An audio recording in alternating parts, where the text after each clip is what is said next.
नमस्कार दोस्तों, स्वागत है आपका। आज हम बात करने वाले हैं द कश्मीर फाइल्स के बारे में। द कश्मीर फाइल्स जिसके रिगार्डिंग अभी हाल ही में कहा जा रहा है कि इस फिल्म को ऑस्कर के लिए शॉर्टलिस्ट किया गया है। जानेंगे इसके रिगार्डिंग एक्चुअल मैटर क्या है आज की इस वीडियो में। तो बिना ज़्यादा समय लिए चलिए वीडियो को शुरू करते हैं। सबसे पहले जानते हैं सुर्खियों में क्यों है।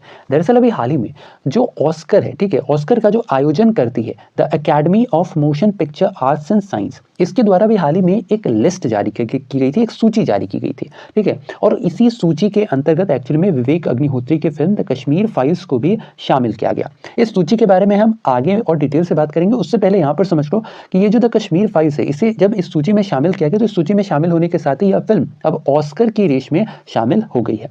ध्यान रखना है कि यह जो फिल्म है इसे अब इस सूची के अंतर्गत शामिल बाकी सारी फिल्मों के साथ कॉम्पीट करना होगा ऑस्कर के नॉमिनेशन लिस्ट में शामिल होने के लिए। साथ ही ध्यान रखना है यह जो फिल्म है ये एक्चुअली में सन 1990 के कश्मीर नरसंहार पर आधारित है। अच्छा, अब बात करते हैं इस लिस्ट की। ध्यान रखना ये जो लिस्ट जारी किया गया है यह शॉर्ट लिस्ट तो कतई नहीं है, ये चीज़ ध्यान रखना है। ये जो लिस्ट जारी किया गया है यह एक्चुअली में एक रिमाइंडर लिस्ट है, ठीक है। और इस रिमाइंडर लिस्ट के अंतर्गत कुल 301 फिल्मों को शामिल किया गया है, ठीक है। और इन 301 फिल्मों में से 95 ऐसे फिल्म होगी जो कि ऑस्कर के लिए एलिजिबल होगी।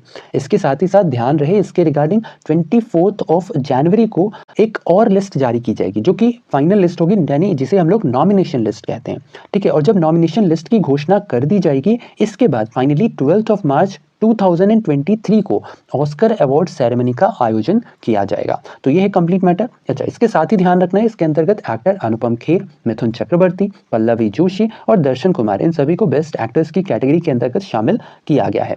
साथ ही ध्यान रहे कि कश्मीर फाइल्स के अलावा जो बाकी की फिल्में हैं जिनमें एस राजामौली की RRR, ध्यान रखना ये फिल्म बहुत इंपॉर्टेंट है।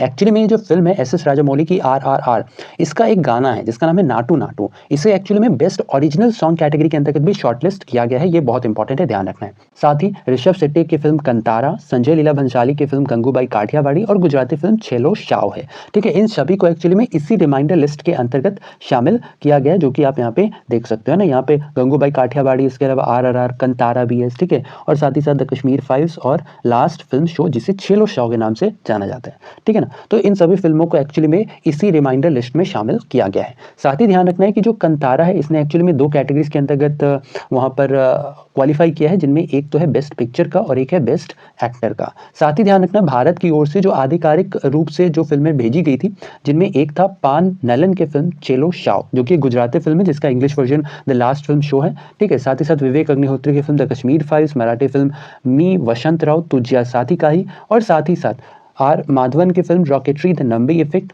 एराविन निज्जल और कन्नड़ फिल्म विक्रांत रोना थी। इसके साथ ही ध्यान रखना है छेलो शॉ के अलावा भी एक और बहुत ही इंपॉर्टेंट सॉन्ग है जो कि एक तेलुगु सॉन्ग है जिसका नाम है ऑल दैट ब्रीथ्स, ठीक है। इस फिल्म को एक्चुअली में डॉक्यूमेंट्री फीचर के अंतर्गत शॉर्टलिस्ट किया गया है। साथ ही द एलिफेंट विस्परर्स को डॉक्यूमेंट्री शॉर्ट कैटेगरी के अंतर्गत शॉर्टलिस्ट किया गया है। ये 2 नाम भी बहुत ही इंपॉर्टेंट है, ध्यान रखना है। इसके साथ ही ध्यान रखना है भारत की तरफ से अब तक केवल 3 फिल्म रही हैं, जिनमें मदर इंडिया, सलाम बॉम्बे और लगान है। ये केवल 3 ही फिल्म ऐसी रही है जिसने एक्चुअली में विदेशी फिल्म की कैटेगरी में नामित होने में अंतिम 5 यानी कि लास्ट 5 में जगह बनाने में कामयाब रही थी। इसके साथ ही साथ बात ऑस्कर की करें तो जो ऑस्कर है इसे एक्चुअली में एकेडमी अवार्ड्स के नाम से भी जाना जाता है। यह असल में फिल्म इंडस्ट्री का काफ़ी एक प्रतिष्ठित पुरस्कार है। इसका आयोजन हर वर्ष academy of motion picture arts and science के द्वारा किया जाता है। प्रतिवर्ष इसका आयोजन किया जाता है।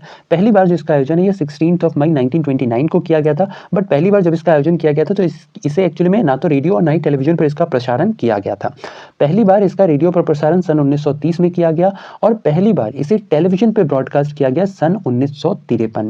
साथ ही साथ ध्यान रखना है इस वर्ष यानी वर्ष 2023 का जो ऑस्कर अवार्ड होगा, ठीक है, इसका आयोजन एक्चुअली में लॉस एंजलिस के डॉली थिएटर में इसका आयोजन किया जाएगा। साथ ही इस वर्ष ऑस्कर अवार्ड्स का 95वां संस्करण होगा, ये भी इंपॉर्टेंट है। इसके अलावा ध्यान रखना है इस वर्ष ऑस्कर अवार्ड्स को होस्ट करेंगे टीवी स्टार जिमी किमेल। तो ये था हमारा आज का ये वीडियो। आशा और उम्मीद की वीडियो इन्फॉर्मेटिव लगा होगा। अगर वीडियो पसंद आया है तो वीडियो को लाइक शेयर, चैनल पे नए हैं तो सब्सक्राइब करना बिल्कुल ना भूलें। ऐसे इन्फॉर्मेटिव वीडियोस के लिए तो बस आज के लिए इतना ही। अपना ख्याल रखें, स्वस्थ रहें, सुरक्षित रहें। आपसे फिर अगले वीडियो में मुलाकात होगी, तब तक के लिए धन्यवाद। Goodbye, take care.